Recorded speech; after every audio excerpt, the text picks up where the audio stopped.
My name is A.C. Cook, and my community's correction project will consist of my developing a program for police, probation, and corrections officers who are dealing with personal and family problems while maintaining their jobs. My location will be Nome, Alaska. Nome, Alaska is a port city.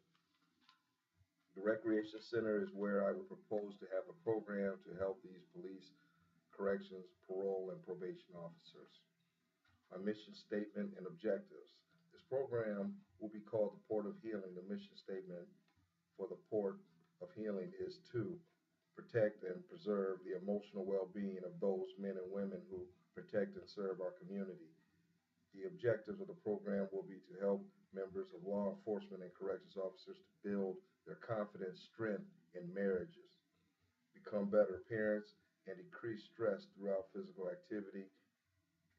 through physical activity in individual and group sessions.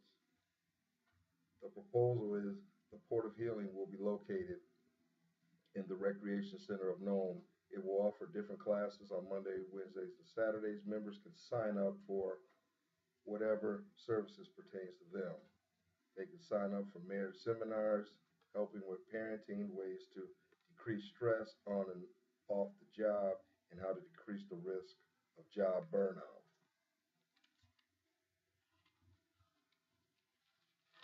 They will be able to sign up for individual counseling sessions as needed with a licensed therapist.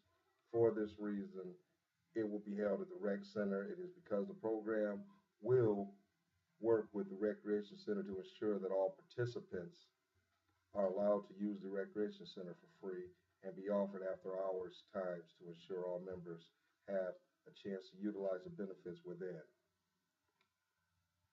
This program will help the local community. There are only 2.1 officers for every 1,000 people in Nome, Alaska. These people need the few law enforcement officers they have to be mentally and physically alert and prepared to complete their duties. They also need to be able to come home to their families and still be able to be active and in their participation in the homes.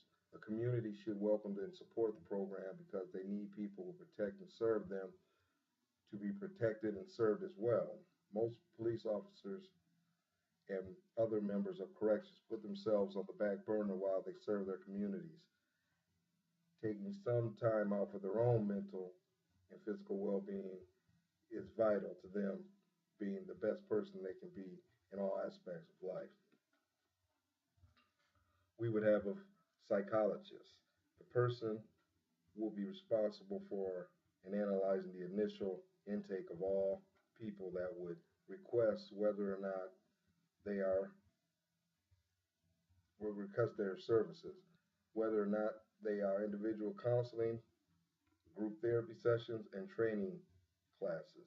They would meet with some of the clients on an individual basis in therapy as needed, for therapy as needed. We would also make referrals for psychiatrists in event these services were necessary. The salary would be $85,000 a year.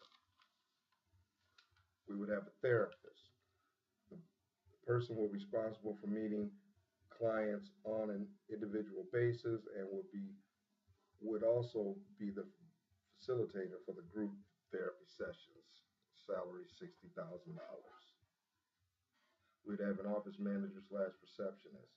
This person will be responsible for meeting with the clients, assisting them with their initial intake paperwork, giving tours of the recreation center, explaining the various programs that are offered, keeping schedules and calendars refreshed, updating the website, submitting payroll, and being a contact person for the client that are interested in our services. The salary $35,000. We would have a personal trainer, nutritionist. This person will be responsible for working with the people to develop training programs and advice to help these clients relieve stress in a healthy manner with the equipment that the Recreation Center provides. This person would make $45,000 a year. Budget. The budget for this program is fairly simple. The building is being donated to us for the people that fund the Recreation Center because it's going to people working in fields that benefit the community. They would need to be an amount.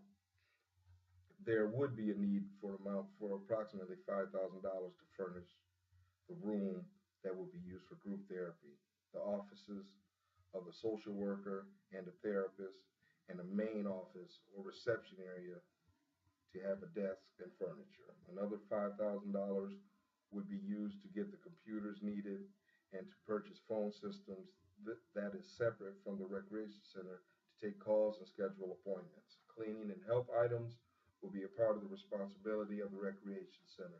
Salaries of the individuals working will be paid for by the federal government, by the federal grant.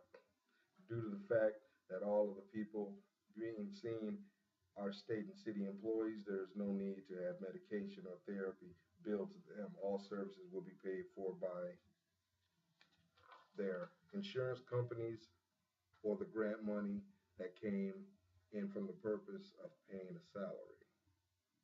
Because of the gym, because the gym will be open late for the participants to utilize, we would need to fund a gym manager working third shift. We would also require to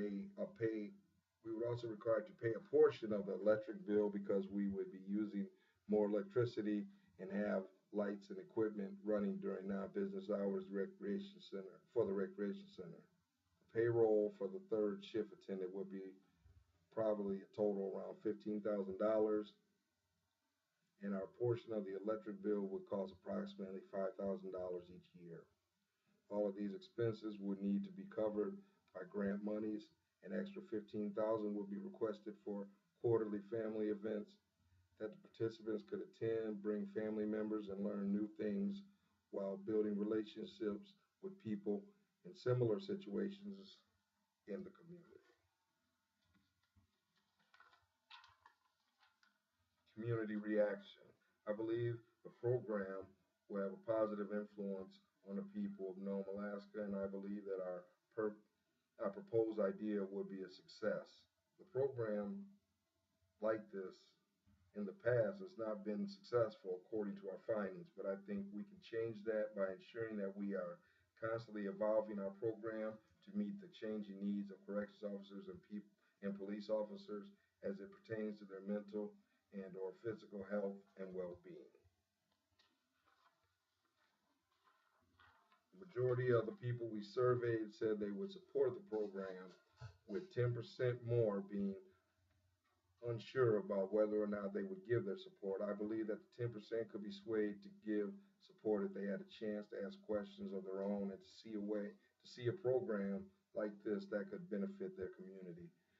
For this reason and others, the next step in moving forward with our program would be to meet with members of the community and have an informed Q&A session where they could voice their concerns, ask questions, and have their opinions included in the plans to move ahead. I also believe meeting with some of the members of upper management for the agencies we will provide these services to would be beneficial. We could determine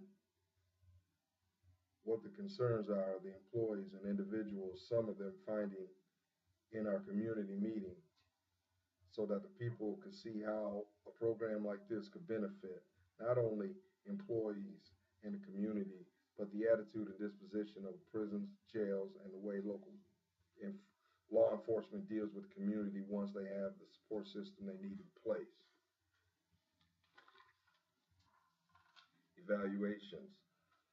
Board of Healing will be evaluated by a team of 5 people that work for the Human Resources Department and some of the entities whose employees will be serving. 2 will be from the Department of Corrections, 2 will be from the Police Department, and 1 from the 911 call center.